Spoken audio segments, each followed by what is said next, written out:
Hello and welcome to a new video here on my channel. Today I'm presenting to you my new story, The Clown Revolution. I hope you really like it. If you like it, leave a like and abo, and then I have one last thing to say before we can start with the story. This story will contain a little bit nudity and a little bit violence, but not too much because I'm also sensitive to such aspects. I didn't really know how much sadness I wanted to put in my story. Because of that, I just did what I thought would be good. So I hope the story where I put so much work in still fits your taste, and then let's start right with the story. The sound of dripping water echoes in the distance. Then, without warning, the light returns, harsh and blinding. It feels like a freight train just tore through her mind. Her skull throbs as she struggles to remember anything. But there's nothing. Just a haze, an indistinct stretch of time where she drifted, swaying between consciousness and something darker. Something is wrong. Deeply wrong. A low mechanical hum pulses through the room, and somewhere, someone screams. What is this place? Where am I? Who am I? She whispers to herself, but the answers don't come. It feels like someone has tampered with her mind, like a part of her has been cut away and discarded. She tries to move. Pain responds immediately, flaring through every fiber of her body. It's as if her flesh refuses to obey, like someone cracked her skull open, scooped something vital out, and filled the hollow space with liquid fire. Thoughts slip and burn, as if some force is yanking on her very soul. Then, suddenly, that force loses its grip. The flames recede, and darkness pulls her back into a dreamless void. She dreams, but the dreams are fleeting and strange, of a world both familiar and alien. A world where the weak are preyed upon and the strong do whatever they please. She dreams of the racism that festered in the slums, aimed at non-humans, and the constant hunger that clung to her like a shadow. She remembers the sheer joy of finding a half-eaten pizza in the trash, still edible. Look, sis, I bagged 15 colons today. It's her voice, but distant, as if echoing through water. The dream fades. Something shifts. Warmth seeps into her awareness. The scent of flowers and miracles tickles her nose, like an old friend wrapping her in an embrace long forgotten. Something deep within her stirs. A sense of awe. Of something vast and unspoken. And then, she remembers. Magic. The feeling is unmistakable. The realization hits like a tidal pull. She gasps, and wakes again. Pain crashes in, followed by darkness. Another piece of her is carved away. It feels like she's being ripped apart, piece by piece. Like her life is turning into an old black and white film, flickering between light and shadow. And each time she wakes, a little less of her remains. Then, silence. A long, deep quiet. And in that stillness, peace. But it doesn't last. Memories return in a sudden swirl, a chaotic wind of glass shards dancing in the void of her mind. They glitter like fragments of liquid time. What is all this, she asks herself. Confusion. That's all there is. The fragments float around her, surreal and silent. Before she can grasp them, she wakes again. Something sticky surrounds her. Something thick and rubbery fills her mouth, shoved deep down her throat. She tries to move. It doesn't hurt, but it feels wrong. What is this feeling? She wonders, fumbling to remember how to move.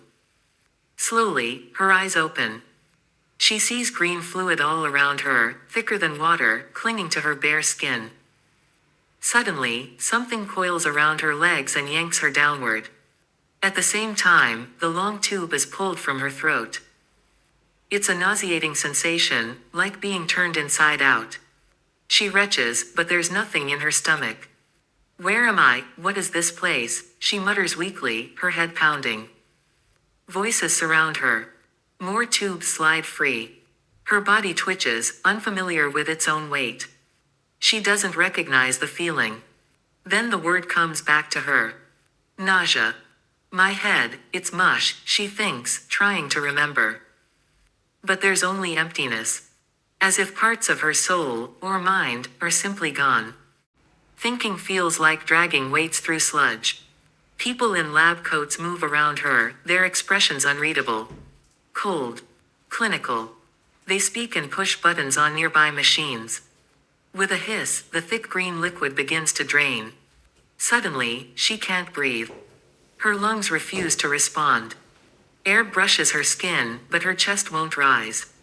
The liquid that sustained her moments ago is gone. As the last tube retracts into the floor, something holds her upright. She can't see it, but it feels like cold metal, wrapping around her spine. Then, the lights flicker. The machines die. Damn it, not again. Where are these outages coming from? Someone barks. The metallic arm holding her slackens and drops her unceremoniously to the floor. What is this sensation? She thinks as something warm trickles down her forehead.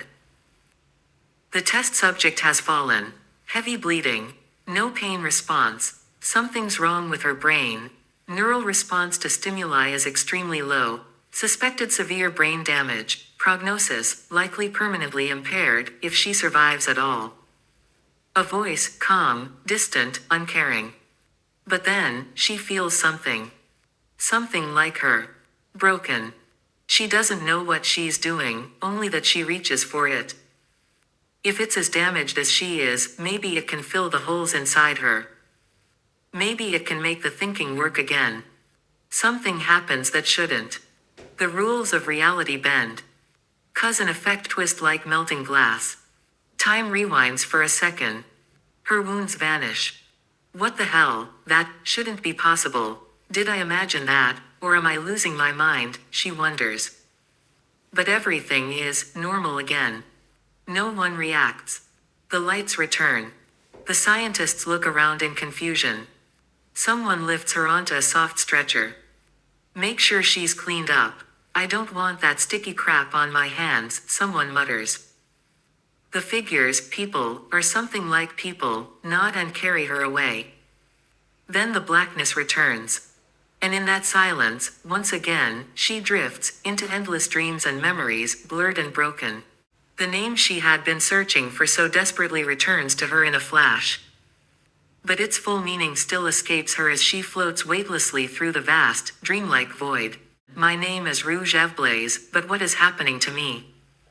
Rouge asks herself as something begins to unfold, something that, at best, feels deeply strange. Formless space, untethered and incomplete. There's a hollow sensation, a sense that parts of her are missing, not just forgotten, but lost. And then, she sees it. A figure, as blurred and broken as she is. Neither whole, neither clear. For a moment, they simply stare at one another, suspended in stillness. Then, an instinctual understanding dawns on both. If they don't continue this process, whatever it is, they will either die or become mentally shattered. No thoughts. No identity. Just fragments. And somehow, in that shared moment of clarity, they both realize something else. They will never be the same again after this. Are you okay with this, whoever you are?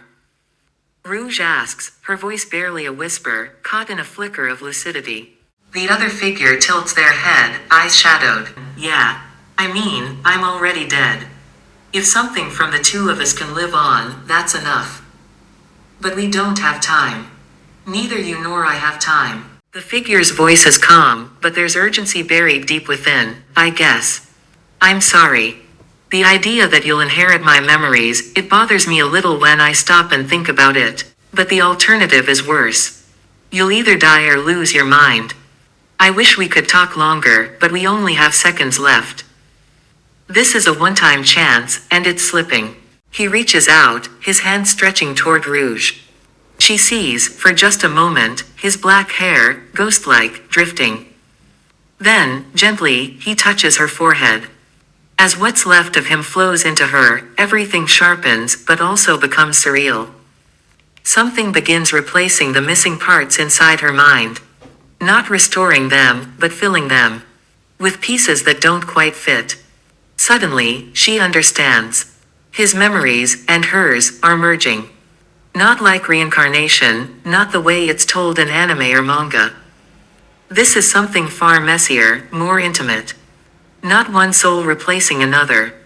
Not one being overridden. No, this is like throwing two minds into a cosmic blender and hitting puree. It's not pleasant. But it's better than dying, or remaining a broken husk. My thoughts feel sharper, but who am I now, she wonders. I'm not Tashinori. But I'm not fully Rouge Evblaze either. Her mind stumbles through half-formed memories, some hers, some his, and some that may never have happened at all. It's a chaotic tapestry of emotions, images, and ideas blending into one another. God, this is so confusing. I have a woman's body now, but I also carry the warped, unclear memories of 2 lifetimes.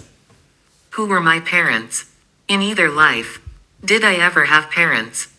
She tries to sift through the fog, but the mess inside her head offers no clear answers.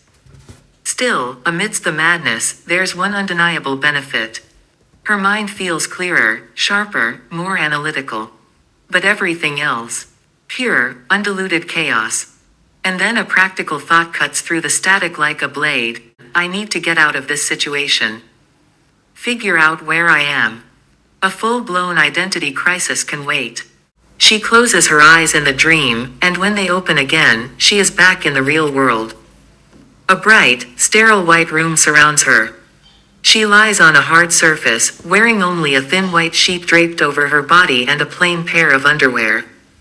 No bra. Nothing else. Her eyes flick immediately to the red glowing camera in the corner. Really? A red light on the security cam. That's so cliché, she thinks bitterly, narrowing her eyes as she tries to identify the model. But frustration soon follows. The technology, she doesn't recognize it. Not fully. And honestly, it makes sense. The real Rouge never had the chance to learn anything useful. She grew up in the slums, survival took priority over education. That man, the one whose soul merged with mine, he must have been a scholar, or something like it. That's probably where all this knowledge is coming from. She sits up, beginning to examine herself, and is immediately distracted. Her breasts are large and surprisingly heavy, like awkwardly bouncing jelly that shifts with every small movement. God, these things are annoying without a bra. Rouge glanced around the room once more, but there was nothing remarkable to see. The space was stark white, sterile, devoid of any furniture except for a toilet and a small sink. It felt more like a holding cell than anything else, though far too clean and polished to be a prison. So, what do I know about this situation I've landed in, she thought, narrowing her eyes. First off, there doesn't seem to be any immediate danger. That's something. Then there's the idea I might be in some kind of lab. From the fragmented memories she had. Rouge's memories, it was clear that the girl whose body she now inhabited had lived a harsh, desolate life. Homeless for a time, scraping by from one day to the next, and haunted by thoughts of suicide. The world they lived in no longer had a unified name. That had shattered around 2 centuries ago, when the so-called dimensional war, or rather, a violent collision of multiple worlds, tore through reality. The aftermath had left scars still visible today. What rose from the ashes was a patchwork civilization called the United Magical Nations, a fractured alliance of surviving peoples who came together after nearly 40 years of chaos and warfare. Recovery took generations, and now magic hung not just in the soil or air, but in the bones of civilization itself. Yet it wasn't the only supernatural force. Kama, a spiritual energy tied to karma and belief, had emerged alongside it. Even gods, real, living gods, now walked among mortals. What a damn mess. Rouge thought bitterly, crossing her arms. This world is chaos. No money, no identity, you're just invisible, forgotten. There were even so-called secret worlds, fragments of other dimensions that could appear anywhere, anytime. They brought with them opportunities and disasters in equal measure. It was overwhelming. The flood of memories, emotions, and facts made it hard to sort through. But what fascinated Rouge the most were the whispered legends. Tales of souls returning from death, of ways to cross the boundaries of mortality itself. Stories passed around in the slums that didn't sound like fairy tales, they felt like something real. Something ancient. If those stories are true, maybe that's what happened to us. Rouge pressed her fingers to her temple, frowning. If I remember correctly, it's like, our souls, mine and that man's, they were both damaged. And somehow, we merged. Like mixing colors, only it's not colors, it's souls. This is confusing. Even the most basic experiences felt strangely off. Things that once felt natural now felt foreign. For instance, the absence of his masculinity between her legs felt both oddly familiar and utterly disorienting. And her breasts, heavy, unfamiliar, and distracting, added to the discomfort. They weren't just an annoyance, they drew attention she didn't want, especially from men. This is a total mindfuck. Rouge closed her eyes, trying to center herself. If there's magic, maybe I can learn it. Maybe I can use it to escape, but how do you even feel magic? She sat cross-legged and began to meditate. Almost instantly, the sensation came. It wasn't like discovering something new, it was like remembering how to breathe. Magic wasn't just a force that obeyed commands and fueled spells. It was alive, like a curious animal or a mischievous child. Truly sentient, but not lifeless either. It favored some people, bonding with them like a loyal pet. And it seems, I'm one of those people. Rouge could feel the magic purring around her, vibrant, warm, almost joyful. It filled the air like a scent of wildflowers, completely out of place in a sterile cell.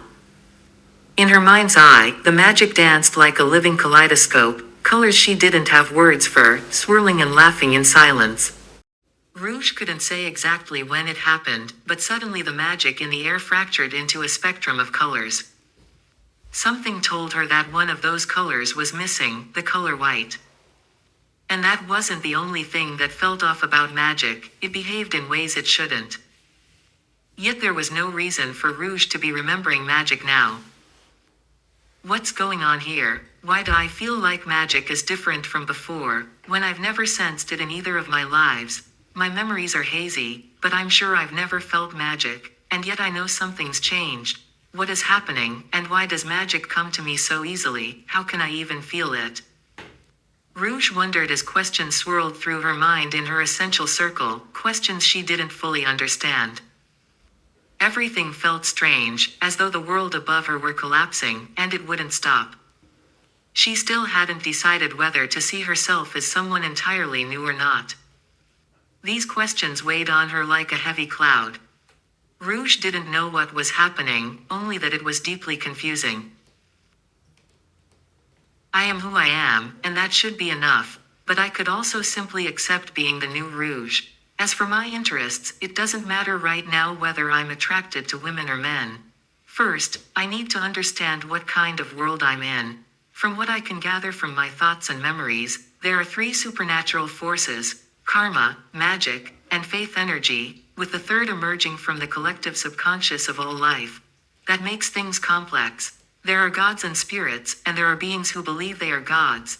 There are rank systems defining strength, and there are hunters and wardens, 2 roles responsible for averting and containing dangers from so-called secret worlds. These worlds are anomalies within this reality, existing at every scale, and the smaller they are, the faster they seem to dissolve, Rouge thought as she connected these ideas to black holes.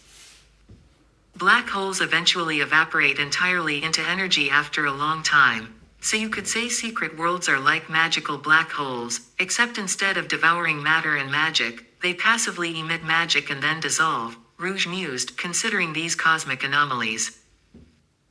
But even after clarifying how this world works, especially the two most common roles, hunters and wardens, she still had no answers to why these changes were happening to her or why she was overwhelmed by a déjà vu sensation, as if events unfolding around her had already occurred, even though they never had.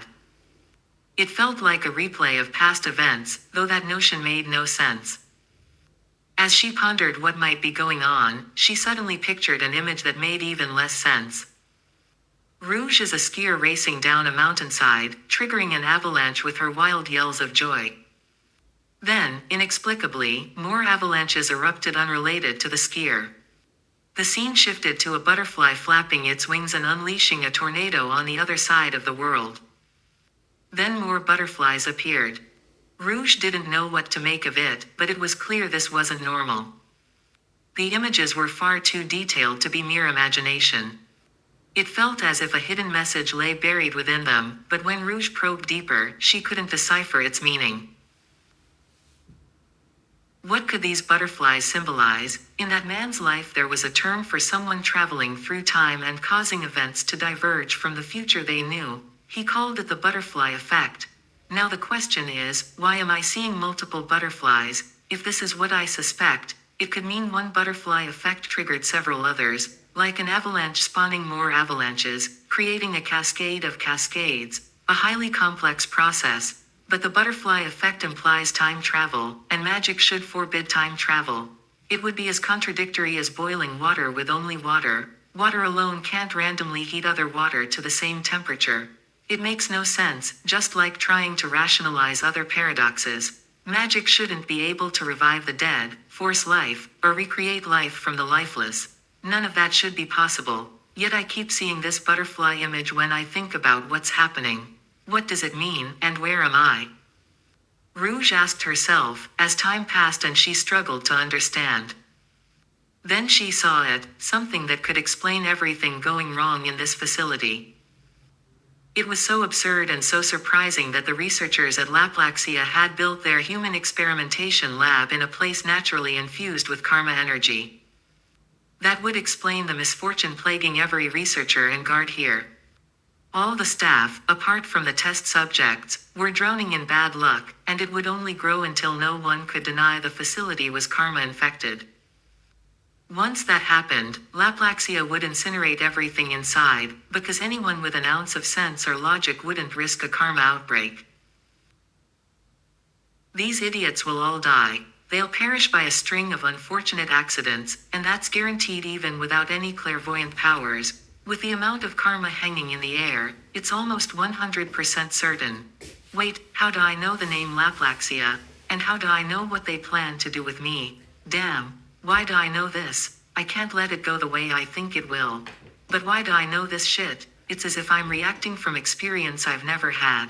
My God, it's so contradictory. It's not foresight, because then I'd know exactly what would happen in the next seconds. It's more like someone ripped me out of time like those characters in bad anime, and I just know what'll happen if I behave the way I know I should. Man, this is weird as hell. Rouge thought, unsettled. A plus is that I know how my power was supposed to work. A negative is that my power has changed and become stronger than it should be. A power that, for each user, is unique. Like a superpower in a world filled with magic, swords, and technology. But what can I actually do with this ability, this innate talent that only a few humans and mythical creatures possess in this world? How am I supposed to learn to control this talent when I only half remember what it was? I can't even call it a memory. How am I supposed to train it? One small advantage is that I don't have to learn it the same way I would learn magic, but I still have to learn it to some extent. Which becomes insanely complicated when I'm under 24/7 surveillance cameras, especially wearing this white one-piece suit and nothing but a little underwear underneath. My enormous, jiggly melons up front will draw way too much attention. Did I really have to be reborn in a female body in such a bizarre way? I wish this body were flatter chested. My God, this is confusing. My head hurts just thinking about the shape of this body. Yet it's a huge surprise how well this body has developed in the bust area, especially given the starvation Rouge endured. Rouge thought, torn between fascination and frustration at the oversized jiggling masses on her chest. As Rouge lay there longer, trying to find a comfortable position, she realized she couldn't actually fall back asleep, if you could even call being unconscious sleep. A slim, metallic black collar, no thicker than her little finger, was fastened around her neck so tightly she couldn't remove it. From experience, she knew that any attempt to take it off would bring excruciating pain, each time just as unbearably agonizing. Recalling that sensation now made her wish she could forget it, searing white pain coursing through her body from the neck, like molten lava pumped through her veins. It had been the worst agony imaginable, fortunately brief and without lasting damage, yet Rouge wished she could erase the memory instantly. Whatever is giving me this déjà vu feeling isn't positive, especially when I can remember the pain of something else. It didn't feel like me, yet it also didn't feel like someone else. Why is everything so confusing right now?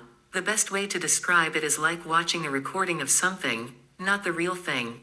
It's something that no longer exists. Yes, it feels unreal, like a very, very vivid, very unpleasant dream. Rouge thought. As her mind drifted further, she realized something even stranger. Two souls had fused into one. On multiple levels, that was unnatural, because a single soul should only possess one talent.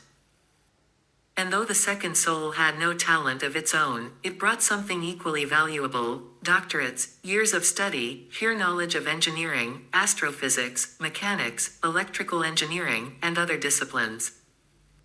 The man clearly hadn't been an ordinary student or person. He'd held one of the highest numbers of PhDs in his world, and died in a gruesome, bizarre way. He'd been riding a flying pig when a comet struck him. Okay, that seems like one of those many blurry memories where two souls, recollections overlap into nonsense. I can't treat his death as a relevant memory. Fine, but I wonder which memories generated that crap in the first place. Who cares? It's too hard to figure out. Now the question is, what do I do with all this knowledge? If I recall correctly, Rouge's original talent let her copy objects she understood well, something that looked like shadow matter or false matter. She called it shadow matter. These copies remained identical until they were more than 5 meters away, whereupon they slowly dissolved back into shadow matter. Rouge thought.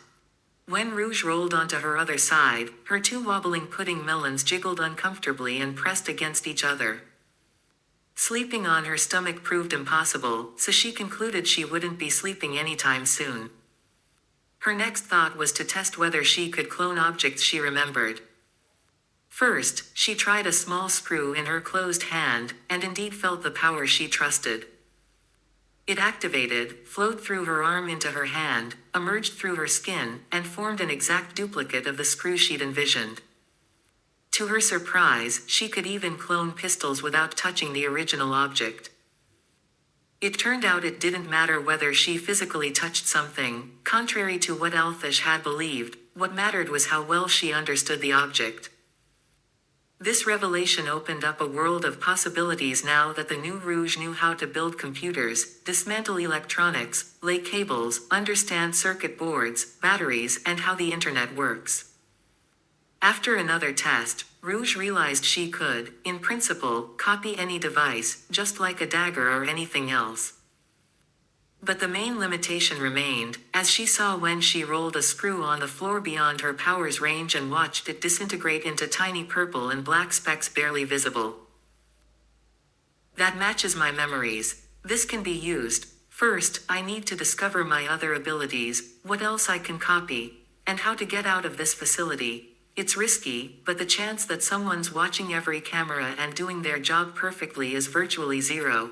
Sooner or later, I have to take a risk. Nighttime should be safest.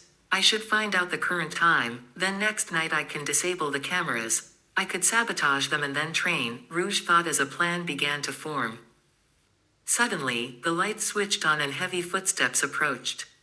Blinking against the glare, Rouge wanted to move, but something told her it would be a bad idea.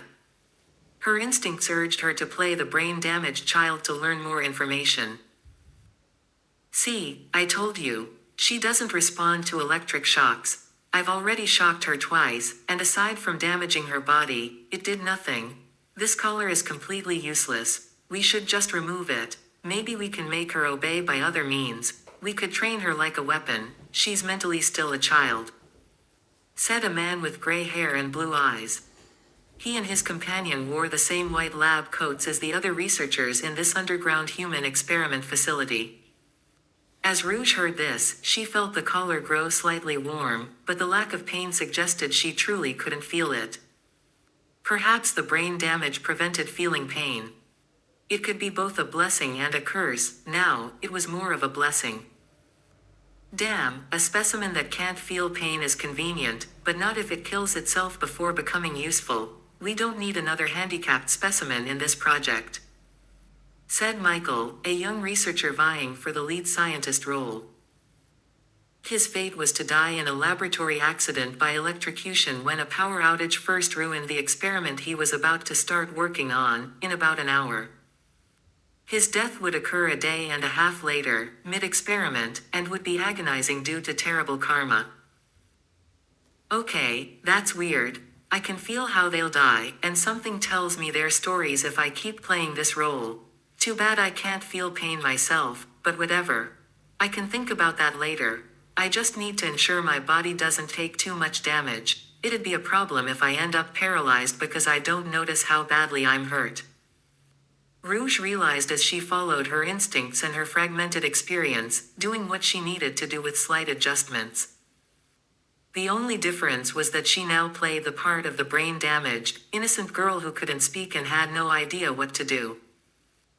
It was sometimes hard to maintain the facade, depending on the cruelties being inflicted on her, but it was also a relief to know her life would be miserable regardless of whether she resisted these inhumane researchers. As time passed and several experiments were performed on her, whose exact purpose Rouge couldn't grasp, the scientists at Laplaxia finally took pride in having a functioning specimen. Rouge's eyes widened for a split second as she realized what it meant. All the other girls, all the people kidnapped from the slums, were likely dead, or nearly dead, since she seemed to be the only semi-functional subject in the project. From what Rouge learned that day in Laplaxia's labs, the project aimed to amplify a talent in a human body through experimentation. It had clearly been extremely complex, outrageously expensive, and until now had only produced her as a comparatively functional specimen. Another advantage Rouge noted was that her brain truly seemed damaged, yet her thinking remained unaffected, suggesting her mind was no longer tied to her brain. "Hey boss, you have to see this. It's abnormal. The amount of magical power in her body is significantly stronger than yesterday. That's strange, it shouldn't be. I thought it was a measurement error, so I measured 5 times, but her magic level is rising, which makes no sense because she hasn't killed any monsters yet. Maybe we triggered something we don't fully understand. And the way the magic is distributed throughout her body is odd. It's evenly spread rather than centralized as it should be. That could be a weird side effect of the experiments," said a scientist, confused, as he looked at the hologram floating in midair displaying her body. Hearing this, Rouge felt the table she was strapped to slowly move and slide out of the machine. The fresh air immediately brushed over her figure, and it stung. She was nearly naked in front of all these scientists. A cold, analytical part of her understood why she had to be bare, almost bare, for the magic measurements. Yet the part of her that was still Rouge was furious that these men were staring at her naked body. On the plus side, it wasn't sexual interest, that would be a far worse violation, but rather a condescending gaze, as if she were a piece of meat, an animal, or simply a test subject. Their eyes held only calculation and cold intelligence, as if they were computing how much profit they'd get from her, not whether her body appealed to them. These scientists seemed to think of nothing but science, magic, theory, and other topics far more advanced than the new Rouge could yet comprehend.